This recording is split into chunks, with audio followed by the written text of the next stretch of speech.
Mbote bandeko balandi émission Mbongwana nazali na esengo ya kozali susu liboso na bino mokolo ya lelo. En tout cas, meilleur vœu na bino nyonso na tondi matondi epai ya Nzambe pour permettre na sanza oya janvier na bakisambula moko ezalaki bongo le 4 janvier.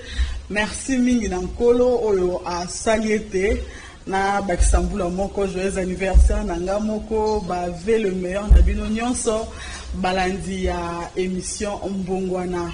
Pona mokolo ya lelo toyambi pona bino mwana mboka Alexis Eketebi azali bongo président ya fondation Eketebi elongo na yende toko beta masolo ya Mbongwana mingi penza matali politiko toyebi ete bilan oyo président ya assemblée provinciale mwana mboka Kodempo ya uti ko bimisa mikolo eleki eningisaki penza mboka po ete mingi na kati ezali penza makambo oyo population azomona te toyebi te soki esalemi na bandoto mais boye na réalité population a palpe yango te tokozanga te kolobela processus électoral ndenge nini babandi déjà na koenrôler population tokolobela pe mingi ba activité pe bilan ya fondation Alexis Eketebi durant année 2022. Mbote na yo mwana mboka Eketebi. Mbote Maman Rosette. Toyambio na esengo na plateau ya Mbongwana mokolo ya lelo. Toko tambala moko na masolo na biso gouverneur ya ville province ya Kinshasa mwana mboka Gentini Ngobila Mbaka alakaki ete bakolancer opération coup de poing mokolo ya lundi. Wana alobaki ete ba marché pirate nyonso bato nyonso batekaka na balabala esengeli bamilengela po bakoleka pona kobuka ko blongola penza bato wana batekaka po ezali pe danger pona bango moko. Lancement nango esalemaki bongo na wenze ya Indu na commune ya Masina na entrée Siforko. Lecture na yo par rapport ya opération wana. Merci mingi Maman Rosette pour ya motuna wana. Maman Rosette d'emblée sans beaucoup trop réfléchir na rolobake tokozonga kaka na sima parce que gouverneur a lancé déjà ba opération ebelé oyo tilelo liboso ya balimboka asala na nopete bilan ya ba opération liboso la sala na ebité so bozo ba Kinshasa 0 tout Kinshasa bopeto lelo to komina Kinshasa sunini oya sikolomi opération coup de poing. Opération coup de poing. Bon, où en sommes-nous na bopeto? Où en sommes-nous, où serons-nous alors avec aussi 0 tour? Parce que les lois qui sont 0 tour d'abord, au moment où on va prévoir ça, le silaté, embouteillage, comme il y a un embouteillage monstre. Les lois environnement, c'est un malsain. Balobi, après la pluie, c'est le beau temps. Maintenant, après la pluie, c'est une catastrophe. C'est la mort. Quand moi en classe il y a 12 ans, ah ouais, bandal. Mboula souka beti, moi en classe à kende classe, à Simbi Poto, moi en classe à Kangami. 0 tout ya moi. Tobo peto ya moi. Là où le courant, l'électricité n'est pas très bien canalisée, et comme il n'a pas mis, n'a pas mis tout là, c'est la mort. Pour mon sous kende na matadi kibala, courant et bomi bateau. Oh, combien on a beaucoup de batailles les aliments na SNL pour que bateau bazoya na ba plainte na ba biloko ndengwana. Donc ça veut dire que avant de lancer un nouveau programme ou projet, si ça n'a nous épuisé le précédent programme, au rendre compte na peuple le but que voilà to bandaki awa voilà mission na biso objet zala ki to sala boy tala to keiti to komi boy to sukisi to créer le programme mususu ni to yaki na bopeto to komi na 0 tout. Opération insécurité na katia ville province ya Kisasa. Est-ce que to sisi yango? Bo sisi nano yote to bandi mosusu finalement. Ata bongo na mboka sa maka bongo te. Bo komandi ba projet bo pesa ki ya liboso bo sisi bo moni que peuple a soulagement avec que to sepeli voilà, il y a plus de trous et tala qui embouteillage pour embouteillage ko zanga te. Voilà ce qui est sûr. Mais au moins, tout ça, on va dire que nous sommes au cours de dévier. Nous avons beaucoup de poto, la capitale, na bango. Bazo bisabino, nous avons radio, nous avons interview, bisabino habité. Ko sok ndeno zoya, qu'on prêtait trosso tel, parce que ils allaient vraiment s'attirer d'embouteillage. À partir de là, aussi au dévier, ok. est-ce que la possibilité on a tout ezali moyen pour ça la monter dans la ville avec ça. Donc c'est ça un peu. Il y a une zone ça va toujours nabi gouverneur azali moi noyo vraiment moi na poto ce qui n'a pas le droit. Dans langage un peu vulgaire les bakino ba. Moi na poto, ça veut dire que l'environnement il y a vivant dans okuna na poto akoko transposer environnement on a atia on a ça et de si quoi gouverner à ville avec ça. Il faut pas ça la yango. Mais si on dit déjà que gouverner à ville avec ça na ba o kamata baimboka baza okomba prince à l'état pe na mbongo à l'état ba okomba on a brosse ba komba ndako. Mais il va faire combien de kilomètres? Mais tout le monde a un camion moko yaka balakisaka biso shawa bombimba ya ba camion ba outil pona kinbo peto kokomba ba balabala minene ba nzela nyonso yo bato wana basaka misala. Kasi wana c'est vrai qu'il faut so ba camion yaka balakisa biso na photo. Nous devons voir ce camion à l'œuvre. Mais camion on sala mais camion on peut être ezali ko sala wapi nzela au lieu que makadame ezala makadame bukana koma poto et comment ba trou mutu kawana eza mutu kele kwa balai ezakana brosse nango ya kombo ko komba ngondingini na siko libulo ezali na siko poto ezali ekangami omona ki mbulo ebetaki ya makasi awa. Si je me souviens encore de la date, au mbula makasi yaki mutu na kate ville province ya Kisasa mutu azako ko couler par côté na kate poto akufi boy na poto sans intervention moko. Donc moko pénible pour battre vivre. Ça veut dire qu'Inchassa, Bopeto, on n'a pas atteint l'objectif à Bopeto, on n'a jamais aussi atteint l'objectif il y a zéro trou, jamais atteint sur comment étouffer l'insécurité dans la ville de Kinshasa. Aujourd'hui, on atteint encore un autre projet. En fait, tout c'est du zéro. Mais on dit que l'opération coup de poing, on a peine à moins avantage à combattre la population. Dernièrement, Dramo et Selema qui n'a pas dit Kibala. Nicolas Batobako te kananzela ceux qui moto na montazaki na mesa na ya wenzi ya fandi azoteka comme il faut na place moko ba marché au l'état tongo monite ozape sécurité pour na bango kende tozomo na bilili wana basusu batonga bandako na bango ya kofanda koteka na balabala motuka moyo ko perdre frein aller excès de vitesse et mateli bato et comme il sous drame tozolela milimo ya bato. Maman na ngai na lobby la crainte c'est quoi? C'est-à-dire que l'opération ils ont abouti ils ont commencé à soukater. Opération on peut à 0 point. Oh les bosso tout 5 bilan de l'opération le bosso et mon année. Vous vous souvenez encore à un certain moment lancé qui opération rail à train oyo de servir ville et koufa parce que les gens construisent même les colos à rail à train. Ba le bakinini ba ko buka wanda ko nyonso ezaki nango et kinde lettre monte. C'est comme si il y a pas l'autorité dans ce pays. Ce qui va lobby et ça la kaka 2 semaines.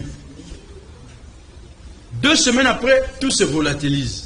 Ou bien, ce qui va bander opération, bakouti na Earth Europe, bakouti na kati sika wana moto muso tonga ndako, ce qui s'appelle intouchable. Ok, na projet autoza nango ndenge ba discours à chef de l'État pesa biso, je crois qu'on pourrait pas trouver des intouchables na kati avec ça. Tout le monde doit être vraiment opposable à la loi. Tout le monde doit être en dessous de la loi. Maintenant, bakuta ndako moko soki ya général Songolo, ndako soki ya nani beaucoup opération et baby. Parce qu'à ce moment, tout le monde va se dire bon, le quoi peut ba bouki ndako ya général te, le quoi ndako ba bouki ndako magistrat Songolo te. Alors, bisopé ba bukate. Alors pour ne pas faire 2 points 2 mesures, opération et soukara wana et sili, parce que nous retrouvons encore le régime d'intouchable. Or, bande konabiso et des personnes sont au pouvoir aujourd'hui. À l'époque, ils ont décrié le régime avec l'intouchable. Ils ont décrié le culte de personnalité biloko belé ou IDP ça décrié à l'époque Maréchal après Mobutu. Mais aujourd'hui, biloko on a tout ezongi en galop. Tout ezongi en galop, on arrive à rien faire. Pour bande opération hors de Pesami et l'État couler même na bakati ceux qui ordonnance ceux qui nini va couler en gros pour bas exécuter, mais quand on arrive à Nzela va coutani na Earth ba intouchable, alors tout s'arrête là.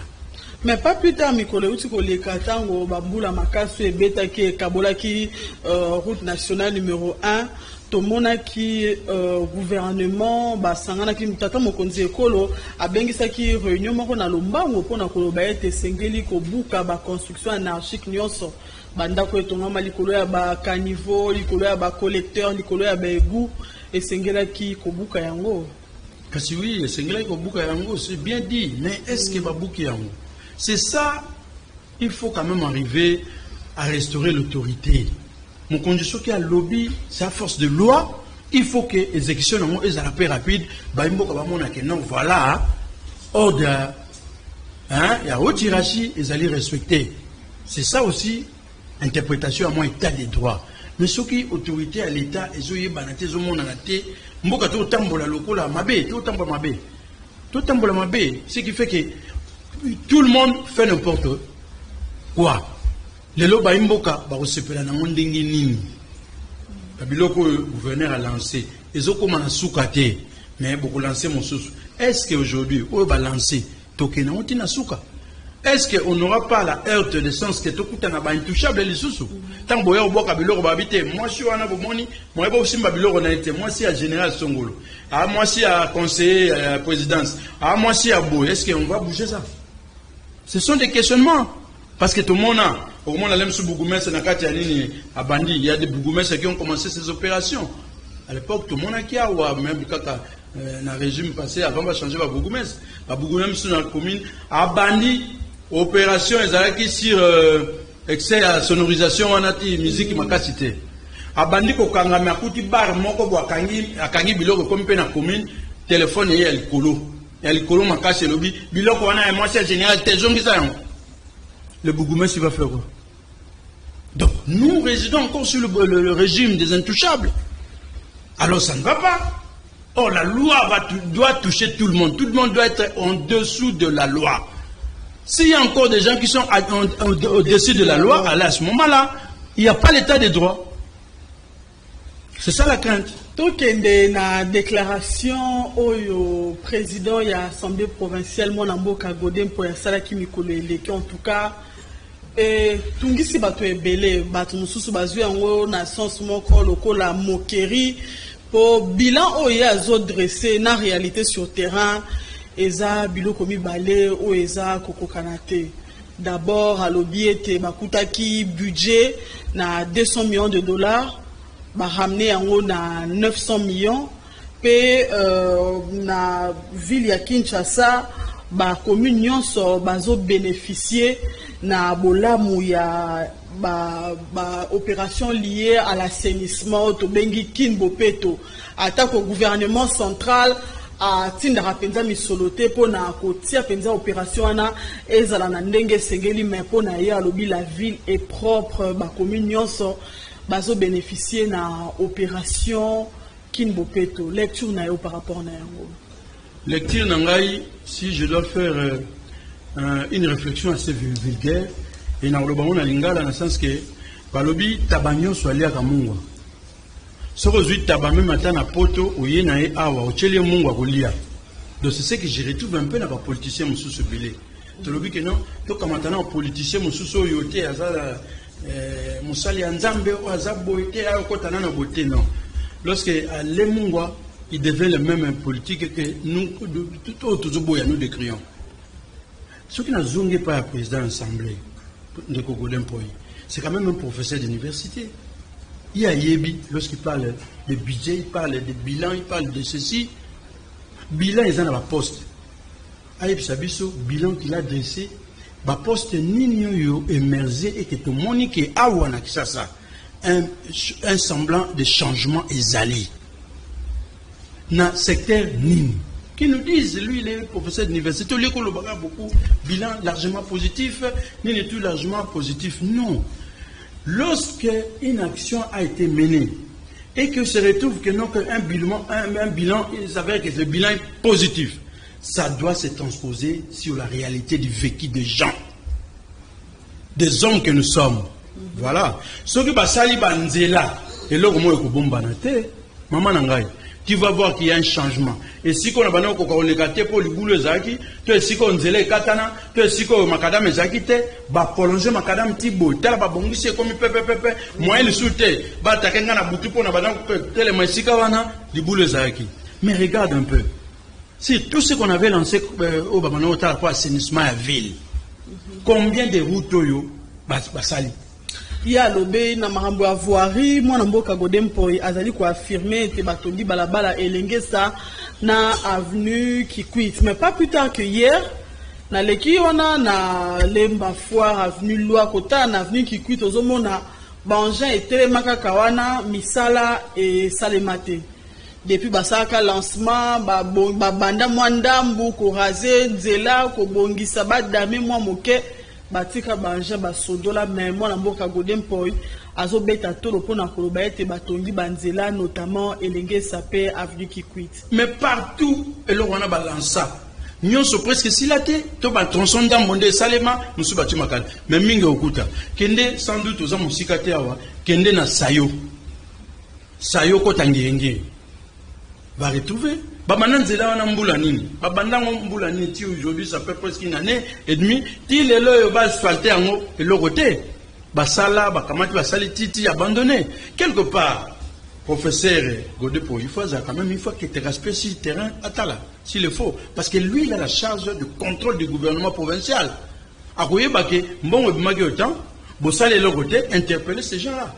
Pour côté que au protéger bateau tu vas te faire souiller pour rien pour protéger bango ponani parce que yo tika mission va contrôler bateau na ce qui bon effectivement s'ils l'ont pas fait et que il se retrouve que bateau musu baza dedans na magu ya mbongo à l'état tika bango ils doivent couler parce que c'est l'argent de l'état mais makambo zoloba ça concorde pas avec la réalité que nous vivons sur le terrain, n'est-ce pas? Mbongo soke bimi par exemple pour vraiment pour anéantir insécurité ya kuluna na kata mboko. Il faut tout le monde fait, non? Regarde un peu. Nazo mona lobby, balaxi na ba télévision, na commune moko makala na veni soki nini bato ba bimi bandako. Batiki bandako pona kuluna. Donc tout un quartier bato ba bimi balobi eleki insécurité et que police nini encore supporter bisoté. Alors Godempoi, il a la charge du contrôle du gouvernement en tant que président. Assis à interpeller le ministre intérieur provincial pour lui poser cette question là, comment vous n'arrivez pas aussi ça mon boulot aussi ça kuluno. Mettez-vous en tête maman nangai obimi lemsuna papa bokei fête moko ya mariage pe ozozonga bopa okute na kuluna akati obilamba liboso ya tata papa moi s'appelle au moko te po bakati payer maseti. Ce sont des cas que nous retrouvons avec ça talana nous sur le plan de pideur parce que ozomona mais yozolo bela biso makambo yoki na kisasa on vit autre chose. Donc ce qu'ils ont échec, lui c'était professeur, c'était un scientifique. Alors clairement, s'il y a échec, il dit qu'il y a échec. Il ne faut pas être comme un propagandiste. Non, il y a d'abord un scientifique, dedans un président ensemble, ensemble professeur Ville, c'est ça, qui est ça là analyse claire. Il dit que non, voilà, et l'autre botokana qui te comme un comité. Tala tosuki awa, mais nous attendons que ça makasi, mais to comité. Dis-nous, bon, bimagite. Ce que bimagite, awato kosase balé. Convoquer ces gens-là au Parlement. Mais étant à la bilan, à dresser bilan boé. Il est sûr que bon, bimaki à dresser, on a tâtonné, à affirmer que Misalawan est salema comme il faut. Mais non, mais là, il ne faut pas devenir un scientifique. Il y a qu'on gonfle les chiffres pour rien. Même lorsque vous dites sur le budget, le que non, voilà. Budget Zagin à 200 millions et comme 900 millions. 200 millions comme 900 millions. C'est 700 millions. Bilan ressemble exactement à une théorie de besoin. Sur le besoin, au batwa vivarango, on exprime sur la commission bilan. Ce que vous devez produire en recette, c'est ce que vous allez dépenser. Alors, concrètement, Zanine, que ce qui bateau par exemple, pour qu'on à bango, balia qui n'a pour un mois, pour couvrir un mois, il y a $100 à supposer. Ce qui est mati, bon mati si bango, il y a ce mot 4 personnes. Bilo qu'on a bon peut faire ça matate. Bah qui n'a $100, il y a ce mot 4 personnes. Tant que yo mati si bango, comme il a $250. Est-ce que il y a ce mot 4 personnes? Bah comme on a ce tomi balé tomi sat. Là on va voir que le budget n'a bango est mati. Mais budget, on a 200 000. Budget, comme on a 900 millions, n'est-ce pas? On ne sent pas. Et car positif, il y a 700 millions. Mais 700 millions, on va boire qu'on va. Il faut pas être dans cette théorie-là. Il y a des professeurs universitaires dans cette petite théorie-là. Maman était Karamakala. Tu vas l'expliquer quoi? Ok, budget de M. Matite, le budget était comme 12 milliards. Mais 12 milliards, nous devons le voir, le sentir sur le terrain. Il doit avoir une amélioration. Il y a via Batou, dans le secteur Songolo, tout le secteur Pakala. Parce qu'on doit injecter ça. N'est-ce pas? À supposer par exemple, maman, un petit exemple. Au lobby budget armé, les Alaki na 10 milliards, n'est-ce pas? Budget armé, tout le monde, il budget comme 35 milliards. On doit voir les effets sur le terrain. Mindou qui a ce qui est effectif et mati. Parce qu'on est capable de couvrir dans l'enjeu, dans l'enjeu effectif, comme mati, ça peut salaire, comme mati, tout et tout, à partir de ce budget-là. Mais on l'a vu que budget mati, comme 35 milliards. Mais moto, azakuna ratio zaraté et l'eau moko zaraté. Est-ce que vous mentez nani? Mais l'eau mosusu peut ça la population pas mingi et surtout que sujet à moi zarapenza loko la sujet moko ba ko toucher te. Ce qui ba lobeli à moi za loko la ba tie moto li konga la motema li kambota li marché central. Auto monaki gouverneur ya ville province de Kinshasa mona mboka Gentili Ngobila alobaki ete sengelaki ko démolir marché wana pona kotonga ya sika. Mais mwana mboka Godem pour le président ya APK azali ko tia yango pe na kati ya bilona na ye pona kolobela ete ezali asepeli makasi po ete amoni misala na grand marché esi ebandi misala ya ko réhabiliter ko tonga zando monene ya sika to kitaki na équipe na terrain totali constat sur le terrain eza yango te oyo mwana mboka Godem po ateli biso na kati ya bilona na ye makambo ya grand marché. C'est-à-dire que mon Babylone a toujours le baquet. Science sans conscience, n'est que ruine de l'âme. Ça veut dire, bébé sera le sous-sous, tina science. Bango Bazali, surtout professeur, Azali professeur d'université, Azali monté, il faut à la réglo. Azali monté mon droit. Lorsqu'il faut dresser un bilan, vous dites que ici ça n'a pas marché, il faut révéler ça au peuple. Parce que le peuple a vivre du vécu. Quand il va sur le terrain, on le met les âmes de Baosal, à quitter le terrain à moniter, à cause nani. À ce moment, même le respect qu'il pouvait infliger sur toi est baby. Bon, moto et bébé, quand vous êtes en train de profaner des mensonges, il ne faut pas aller jusqu'à ce terrain-là. Et ça, terrain mon mabé. En tout cas, avec beaucoup d'estime aussi, professeur Kodepoyi. Atika biloko ya ko bambaka ko gonflaka ba chiffrer, mais en réalité sur le terrain on ne voit rien du tout. Rien, parce que dans aucun secteur aujourd'hui il y a essor, il y a développement. Il y en a pas. Secteur sur que mati et là on ne quitte mati, on le sent. N'est-ce pas? On le sent. Vous savez que vous devez le sentir. Yoko lingate okomona yango. Ça va voir si de fait. Les alliés principalement le collaboration ba loi ya offre et demande. Ce que moni lelo production na biso par exemple culture et mati, hein? Bato bilanga batondisi tango ye makemba etondi na tokeka ni mon simple ce makemba etondi na zando tondi na bawenze, n'est-ce pas? Prier au sani eko kita so kitisité makemba ne ko pola. Parce qu'à ce moment-là, ceux qui régiment moko, ils ont par exemple na 10 000, au moment que monto kuna habité, ma kema nangeze belé, ceux qui na teka na 10 000, batu ba osombate na kitisa, monto na kiti na 5 000. Yo tika na 10 000 ba osombate, pe ma kembe ze belé. C'est ça un peu cette réalité. Donc, réalité à politique à mensonge, ou à kalawana, et c'est là. C'est quand on comme la politique, il y a vérité. Alors, dans la vérité, le peuple pas fungo les misou. Quand vous le dites de mensonge, lui-même descend sur le terrain, il voit à ce moment à disqualifier Bino. Et vous allez voir cela. Ces effets vont se faire sentir si des élections sont des élections sérieuses et sincères. Au moment où on va régler beaucoup de gens de compte. Pour avoir mensonge, il y a le coup d'amingue les cas.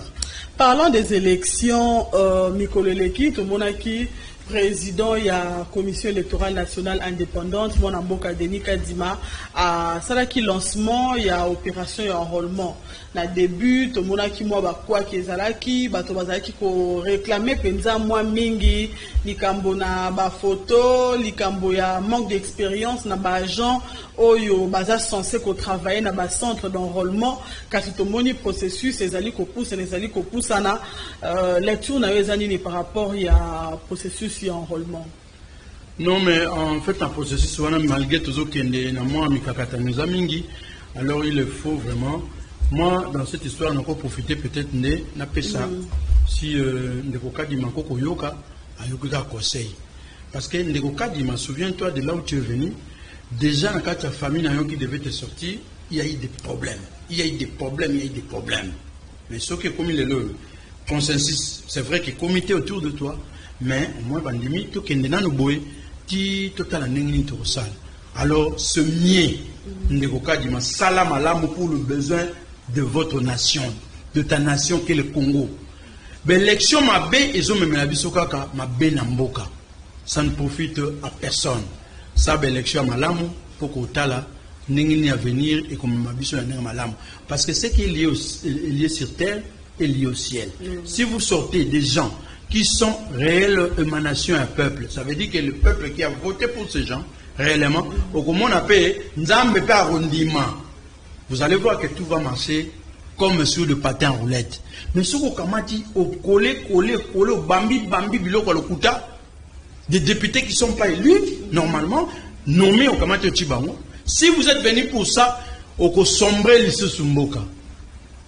Ce que je te dis aujourd'hui, ce qui nous a fait suivre sa vie, on se retrouve après la proclamation des élections. Ce qui est au Bambi, le Congo va descendre encore plus bas. Plus bas, au Congo, faites des élections sincères, de la présidence jusqu'en bas. Territorial, si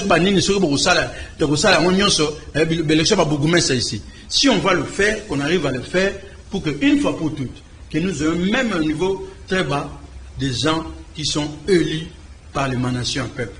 Si on ne le fait pas, vous allez faire descendre le Congo et demain, c'est l'histoire qui jugera. Tolobela Momoke Totreka na le processus d'enrôlement, message à secrétaire permanent, il y a PPRD, Mwanamboka Emmanuel Ramazani Chadari. Il y a qui mot d'ordre na ba membre nyonso, ba militant nyonso, il y a parti du peuple pour la reconstruction et la démocratie à l'obiété, ba fan dans la banda ko ba kende ko s'enrôler té. Bozo monate système wana ezakaka toujours à chaque processus électoral.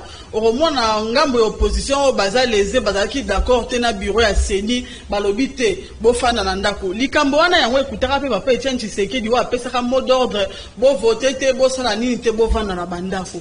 À chaque fois, à chaque processus électoral, surtout ceux qui n'ont pas makamboana, bapekisi, bo kende ko s'enrôler te, bo voter te. Ozomonate, ezozong sa karabiso moke na sima.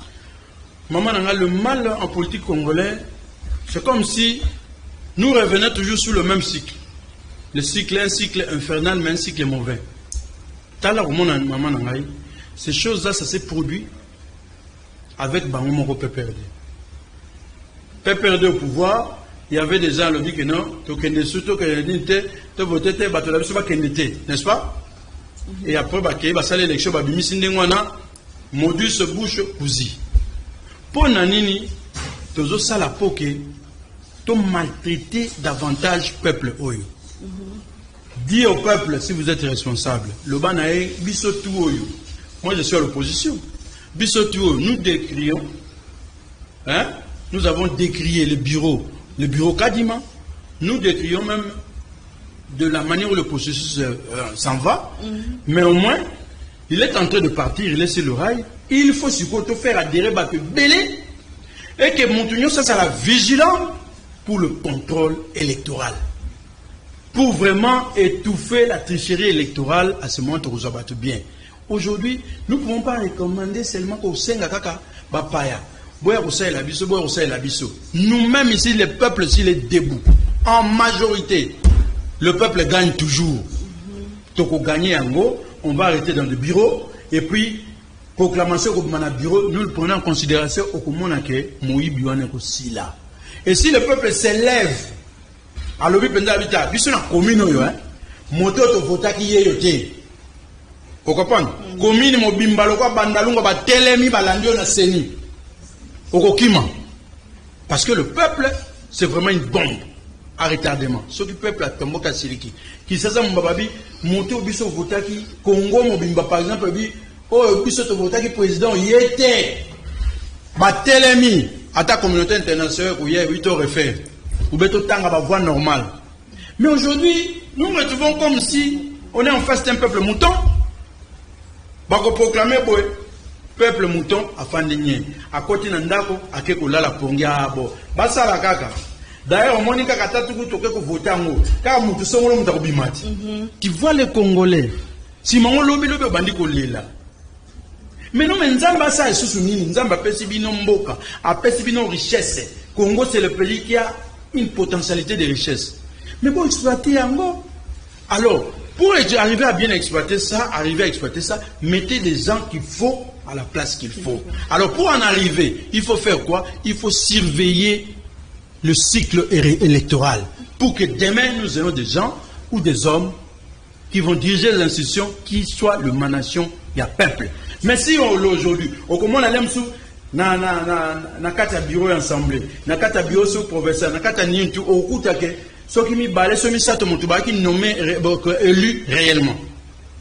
Mais pas monsieur sous nommé. Qu'est-ce que ça va donner?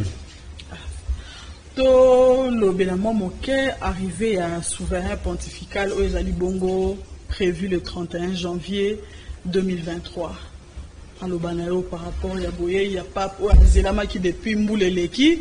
Finalement, pesi date oyo ya ko nyakamako nae na mabele ya bana Congo. Oui, pape arrivé nae ezamabete pour les biso ba chrétiens qui est catholique ezamabete mais ceux qui est comme même kimia na mboka na biso bato wana pe ya M23 lokola pape azamoto ya même kimia na kimia ceux qui bande ko na biso oyo bakonyoka la biso na est bakoyoka pe maloba ya peuple ya nini ya pape okozape malamu po bakotika na eloko wana po tozowela na nini towela na mboka kaka ya biso moko soki bango pe baza ba congolais ya solo bazonga mboka ba kosa mosala, n'est-ce pas? Mais s'ils ne sont pas des Congolais, alors place wana eza mabe po ke bino boya konyokola ekolo mususu boya konyokola bango pe pape soko aye c'est vrai balobi pe kaka na kati ya maloba wana pe nzambe qui veut la paix se prépare à la guerre. Bon Dieu, ezali teke nous quoi chef de l'État akoyamba papa akoyawa nde oyoka maloba papa ofandi bango kuna babomaka bandeko na biso banyokola bango yo fandi po papa lobaki ke to kimia esili te soki bango babeti biso pe to beti ezaka bongo babeti to beti po to fukusa bango to bimisa bango mboka etikala kimia là ce moment là tokoko travailler malamu, n'est-ce pas? Po tokoka ki awa peke oh non voilà lever embargo sur les armes. Alors, tout le monde avait fait l'embargo. Comme on a levé l'embargo, oui, maintenant on est capable d'acheter armes. On ne peut pas comprendre. M23. Nayoki Motonabango Azo nagué armée congolaise. Maman ça fait très mal. Tant Yoki Boy, et ça le passe dans mon thème. Bamona Fandi Botina Kanisi Maréchal. 2 minutes motoana zoloba akobima wana na ndenge moko impossible. Akobima ndenge moko impossible. Comment voulez-vous motakoti na mboka na yo? Apusani, abomi, a massacrer, a maltraiter, a violer ba maman na yo, a violer ba na yo. Toko ndo kele mao. Te atatu sambela kango. Izaka boyete. Yebwa bima be na ndenge yaki, biso pe to poussa ne pa na bango. To sa modèle wana simango to fandi to bito solola. Yo sake pana anga pe na sali esiko to fana nye yo kende pana ngana ke pana nga basaka nde bongo so sali moninga no boete sili amonelo libela wana za politique mabe bande ko balandi to rappeler te to yambi pona bino président ya fondation Alexis Ekete bito lobela siko matali fondation soki esengeli ko dresser bilan ya makambo nyonso esalema ki na kati ya fondation na yo na mbula 2022 bilan au redresser en weza positif ou négatif? Bon, là, on redresser bilan tel quoi la politique va dresser ça, tu redresser bilan avec fort détail. Tout ça la peine de détail. Le bilan, ça veut dire que tu vas dans la commune à Funa. Nous avons cette commune à Funa, il fallait compléter dans nous. La circonscription à Funa. Il y a Funa. Bon, tout qu'il y a dans district Moussoussou. Funa, c'est vrai, année où ils ont un peu année, il y a moins de Kakatano Mingi. Tu sali sur cette commune qui regorge district Yafuna, tu réussis quand même Kokota dans 4 communes. Donc le bilan, C'est vrai, nous sommes à 50%. Donc, pour tout aussi, ça peut pas commune Moussoussou, tous du moins retard. Il fallait, tout comme déjà va district sur 4 districts qui regardent la vie de Kisasa, il fallait tout aussi ça l'année passée. Mais moi, je suis pour ça et puis à l'époque, on avait le Covid et tout, et retardé qui bisous manquait pour ya Sangana, Babilo retour, mais aujourd'hui, dans 4 communes, je crois que Sengozali n'a pas maman. La maman va comprendre comment fonctionne l'ONG, surtout dans le microcrédit autour de Salawana. Vraiment, il se retrouve aujourd'hui. Il y a des mamans qui ont commencé, il y a aujourd'hui 6 mois, 7 mois, au bazar, qu'on soit facilement. Au lieu que ça va avoir intérêt à ma case pour de petits montants, intérêt à ma case ou bien au ticket gage, sans intérêt, sans gage. Sans petit gage. À Zumbo, on a de 10 à 50 dollars. Ce qui a Zumbo. Maman a été caralem Sakamakala. Sakamakala qui il y a bien longtemps 23 000. Les lois sont mati et communines. Si on peut si maman a Valéria Sakamakala, Tommy Balé. N'est-ce pas? Plus soit Zarana, mon corps et comme ça qui me sat. Maman avec rotation rapide. Yobi bisom awala et l'otili qui sera toujours na passe. Alors Makala c'est ngelami toujours na banda qu'on a biso. Ce qui maman a une rotation à quartier nazali, à cause à peine à moi parler naé élevé. Pourquoi? Parce que il vend tous les jours à l'ongol moi ndambo atine parle naé ndambo azongisi crédit. Crédit en bazong ça comme malembe. Ça veut dire au jour que aux oteka au colo ba voilà. Vous avez pris 20 dollars, vous avez pris 30 dollars.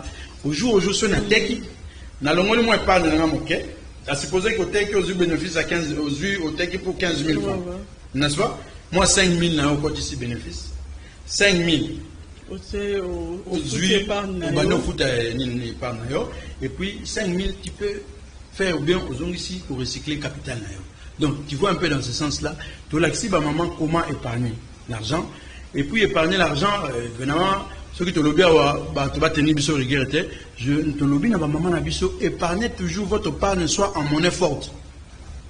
Ça, c'est un principe. Na boy qui va le baquer, a boy fois congolais, na boy fois congolais.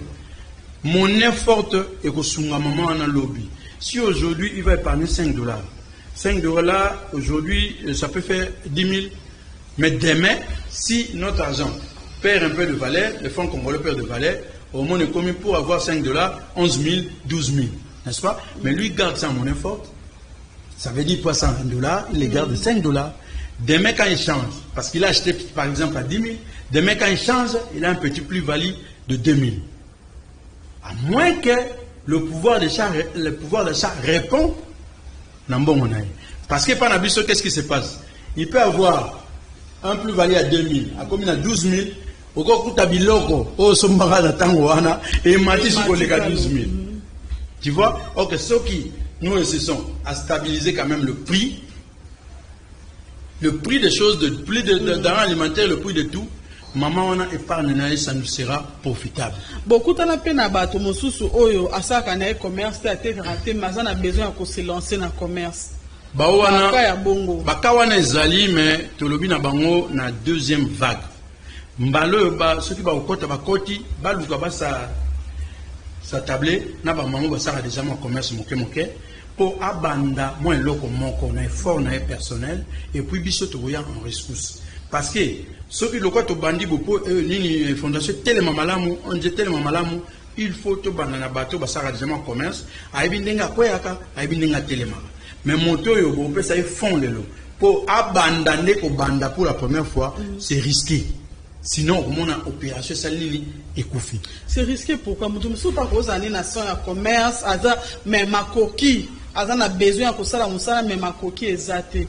Alors, bite na yo ki kuna bazo pesa ba financement ba crédit na mon bon moke na banda non mon bon na ke donc na ba pesa na crédit à partir ya mbongo wana nde na banda retourner bato ya bongo. Que modèle à maman wana parce que vous savez commerce maman na ngazali na une volonté. Ola mukana tongo o bongsani tout le quoi maman ça kamikate. Ola mukatongo 6 h du matin, au début que ngongo bana ba aucun de classe, les acheteurs potentiels, les abano ya classe ba aucun de classe, papa mokolo bon le carar ba lira pera mikate wa soute comment nini ya bana na la muka 5 h du matin, na beta pate na ngai na bongisa yango na bandu boka mikate pour moto wana lia. C'est d'abord une volonté. Ce qui moto wana za volonté te ayebi ne commerce alingaka te aye soki comme 3h du matin à 4h pongi kamati. Alors à ce moment là bon on a bien ekende ofele parce qu'à ce moment quand vous lui donnez $50, $50 c'est à peu près $100,000. Vous voulez qu'à somba farine à kosomba farine parce qu'à ce moment là na tonga au sol sur le côté azumbongo wana kaka asombi mapa passer la banati. Alors il s'est risqué que tout recycler mbongo to pesa qui et zonga pour sunga pe bande comme ça. Na mbula 2023 pour to komi ko posa malembe pour na reçu qui ça année 2023 bolengeli nini penza. Botika la kaka fondation to bongo la yango na parti politique botika la kaka na idéologie wana ya ba financement ya ba petit commerce to bozo compter pour agrandir ba makambo mosusu pe mike kota na kati. Les fondations, c'est vrai, fondation Zali, fondation. Donc, fondation Gotikala, ils ont continué parce que tout le monde a venu bongo moulaï pour la fondation. L'objet faut pas mon appeler que tout qui en case. Négo mon a fondation de partout, n'a pas d'autres cieux. Ou bah ça rappelle la fondation Tikala venir même mon fondateur ou mon créé qui a le promoteur a zalité mais ça continue. Tout le monde ça on a dit pour avoir vraiment de bien pour comment tu bouti. Parce que dans la fondation il y a bah maman nous sur le petit commerce sur base du crédit ils mettent 3 000 francs la fin à chaque mois, ce qui fait que sur bête machine ce qui 300 personnes avec 3 000 francs ça fait combien à peu près au moins mois. S'il y a du sérieux dans chaque comité au bout d'un petit temps voilà bah 3 000 francs là batika en ça de quoi frais à fonctionnement avec frais à fonctionnement là ni conseil d'administration ce que j'ai bien au bout d'un temps va salir hôpital au bout d'un petit temps va salir le kobo. C'est comme ça que marche la fondation comment on a que la prise en charge peut commis net à l'hôpital comment on a que c'est comme né partout dans le monde où il comme développé bah poto bani no comment bah club santé zali c'est né comme ça. Et en autre ça idée de sorte que tout au bout de ça peut biloko wana ah pour ceux qui charge union sur l'État n'arrive pas et les leurs ceux qui vice peuple tous allez appeler à disparaître ou à mourir parce que tout l'État a ça biloko tout tant que l'État n'arrive pas. Les leurs soins de santé dans la ville ça ceux qui charge dans l'État c'est une mer à boire. Donc ceux qui tous allez biloko comme club la santé fondation à salle hôpital Moko et puis ses adhérents il fait quoi bah ouais on se soigner à vil prix n'est-ce pas mais pour profiter et garantir bango soins de santé. Rapidement mot de la fin pour Tokomi na suka émission déjà. Mot de la fin zali que tozali fondation c'est vrai ngai moko nde na kata fondation na zali politique alors bande ko musupe bazana kati bazana politique to sengi bande ko nyos pas que ne ko s'enrôler ceux qui to s'enrôler belé to koluka moyen to tanga fraude électorale mais ceux tozali muke ba misusu bazongi sima to kanga pe fraude électorale te to kanga fraude électorale pour lobito le laté ndeko Congo eza biso nzambe ndembo tapesi biso mboka ngo ngai na yo to kanaka te ke to zaka ba congolais nzambe na tinda biso to botami on se retrouve congolais.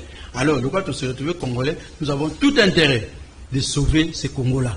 Si on le fait pas lobby nzambe pa otuna bi na tinda kayo na mboka wana na pesa ka ope makoki nyonso osaki tendengeni nzambe pesa makoki na ndenge na moto muso apesa makasi ya bitumba obunda me bunda pour Congo mais soki okoka kobunda sute nzamba retourna yo qu'est-ce que tu as fait des Congo que je vous ai donné donc il a tête comme un dernier jugement où nzamba tuna biso qu'est-ce que vous avez fait du Congo vous a trop tard. Merci beaucoup, Bandeko Balandi, un grand merci. Et si Kanyon Sobozwami te rappeler, te toyamba ki pona bino, président ya Fondation Alexis Eketebi. Merci Nabino Baeban Sobolandi Biso à travers YouTube, ya Canal Kin Télévision. Un grand merci na Bandeko Nyon Sobolandi Biso Utana commune ya Barumbu, émission Oyobozo Yango rediffusion. Mokolo ya mercredi na Bangonga ya 11h30. Merci l'équipe technique ou par Bola, Freddy Tankidi. Merci na Veyambata Mwana Barumbu, Maïka Mwaka le Grand Réal, sous les Mboyo na régie finale. Merci Nabino Botikala, toujours branché na Canal Kin Télévision, télé vérité. Tu as acheté les voitures.